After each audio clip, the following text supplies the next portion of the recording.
संतोष देशमुख हत्या प्रकरणात मोठा खुलासा। पोलिसांना चकवा देण्यासाठी सुदर्शन घुलेनं कापली मिशी। लपण्यासाठी सुदर्शन घुलेनं गाठलं भिवंडीतील मित्राचं हॉटेल। भिवंडीतून बाहेर पडून आरोपींनी थेट गाठलं गुजरात। गुजरातच्या मंदिरात आरोपींचा तब्बल 15 दिवसांचा मुक्काम। गुजरात मधून गायब झालेला कृष्णा आंधळे गेला तरी कुठे?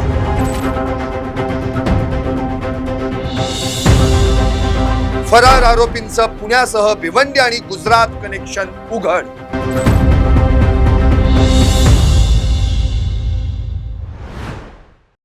सरपंच संतोष देशमुख हत्या प्रकरणात एक मोठा खुलासा समोर आलाय।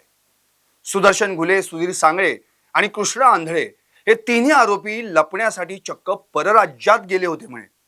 शिवाय आपल्याला कुणीही ओळखू नये म्हणून त्यांनी लुकही चेंज केला होता, अशी माहिती आता चौकशीतून समोर आली आहे। नेमका काय आहे हा सगळा प्रकार, जाणून घेऊया। 9 डिसेंबर रोजी मस्साजोगचे सरपंच संतोष देशमुख यांचं अपहरण करून त्यांची अमानुषपणे हत्या करण्यात आली। या प्रकरणी 7 आरोपींवर गुन्हा देखील दाखल करण्यात आला। टप्प्याटप्प्यानं पहिले 4 आरोपी सापडले तर उर्वरित 3 आरोपी जवळपास 25 दिवस फरार होते। सुदर्शन घुले, सुधीर सांगळे आणि कृष्णा आंधळे हे तिघेही एकत्र होते आणि लपण्यासाठी आसरा शोधत होते। बीड सोडून ते सर्वात आधी छत्रपती संभाजीनगरला गेले, त्यानंतर ते पुण्यात आले आणि भोसरीतून कॅब करून 11 डिसेंबरला भिवंडीला पोहोचले। भिवंडीमध्ये मूळचे बीडचे असलेले विजय डोईफोडे यांचं हॉटेल आहे, त्या ठिकाणी मुक्काम ठोकण्याचा त्यांचा विचार होता।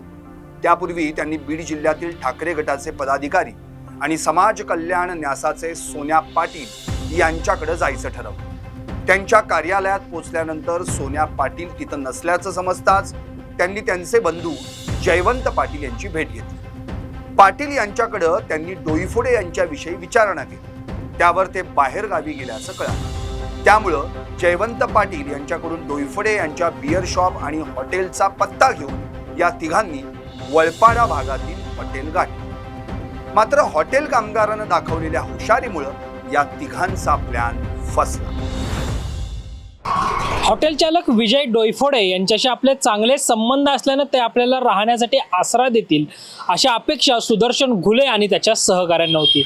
मात्र तसं झालं नाही। हॉटेलमधीलच एका कर्मचाऱ्यांनी या तिघांचे फोटोज विजय डोईफोडे यांना पाठवून हे हत्या करून या ठिकाणी आल्याचं सांगितलं। त्यानंतर विजय डोईफोडे यांनी सुदर्शन घुलेला फोन करून या ठिकाणी राहण्यास नकार दिला आणि लघवीला बाहेर जातो असं सांगून त्यानंतर सुदर्शन घुले आणि त्याचे सहकारी हॉटेलच्या बाहेर गेले। हे तिघेही या हॉटेलमधून पसार होईपर्यंतच्या काळात संतोष देशमुख हत्या प्रकरणाची राज्यभर चर्चा सुरू झाली। त्यांचे फोटोही व्हायरल झाले, सगळीकडे बातम्या चालू लागल्या।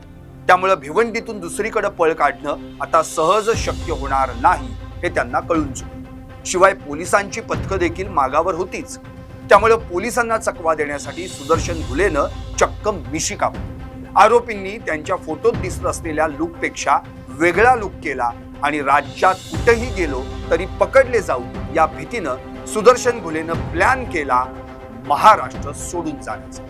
पुढच्या 2च दिवसात त्यांनी थेट गुजरात गाठले। त्यानंतरचे 15 दिवस आरोपींनी गुजरातमधील गिरनार मंदिरात आसरा घेतला। गिरनार मंदिरात 15 दिवस राहिल्यानंतर या तिघांकडचे पैसे संपले, त्यामुळे अखेर कृष्णा आंधळेला पैशांची व्यवस्था करण्यासाठी बाहेर पाठवण्यात आलं। मात्र ठरलेल्या वेळी ठरलेल्या ठिकाणी कृष्णा आंधळे हा परतलाच नाही। त्यामुळे अखेर सुदर्शन घुले आणि सुधीर सांगळे यांनी पुण्याला यायचं ठरवलं। त्यानंतर पुणेही गाठलं। पुण्यातील बालेवाडी परिसरात असलेल्या एका खोलीत हे दोघे जण राहत होते। मात्र अखेर पोलिसांनी सर्व लिंक लावले आणि त्यानंतर पोलीस या दोघांपर्यंत पोहोचले देखील आणि त्यांना अटकही केली। मात्र त्यानंतर सुद्धा कृष्णा आंधळे हा पैसे आणण्यासाठी बाहेर पडला होता. त्यानंतर तो कुठे गेला त्याचा अद्याप कुठलाच ठाव ठिकाणा कसा नाही, पोलीस त्याच्यापर्यंत कसे पोहोचत नाहीत आणि तो आत्ता कुठे आहे, त्याला कुणी लपवले, हे सगळेच प्रश्न अजूनही अनुत्तरित असल्याचं पाहायला मिळतंय. कॅमेरा पर्सन निलेश सह Samruddhi Jadhav, top news Marathi, Pune. Tours and travels विश्वातील एक विश्वसनीय नाव मँगो हॉलिडेज घेऊन आले आहेत धम्माल फॉरेन टूर्स खास तुमच्यासाठी.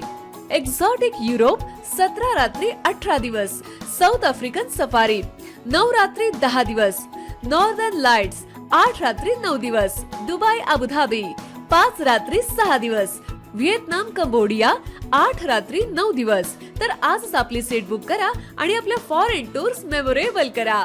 मँगो हॉलिडेज म्हणजेच अविस्मरणीय सहलीचा अनुभव. मँगो हॉलिडेज, चौथा मजला, स्वोजस कॅपिटल अतिथी रेस्टॉरंटच्या वर, लॉ कॉलेज रस्ता, पुणे 4. संपर्क पुणे 83 839 505 किंवा 80 80 81 74 54.